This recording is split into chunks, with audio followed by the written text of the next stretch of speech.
Ang tapat na pakikisama sa kapwa ay wala sa uri ng lahing pinagmulan, lalo't kung ang nakasalalay ay kalusugan. Kilalanin natin ang isang dayuhan na nakiisa sa mga tapat Pinoy dito sa Champion Tapat Dapat Update. Lumipad mula New Zealand patungong Pilipinas si Kevin Lee. Ang misyon niya rito, A Single Drop for Safe Water is a non-profit organisation. We work with local governments and communities to address their water, sanitation and hygiene situation.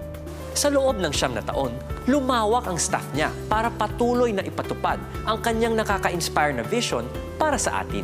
We're looking not just to impact small communities. We're not just building water systems, but create systemic change. There's so much potential. When you release that, the country will grow. You have much more impact when you get somebody to become a change maker.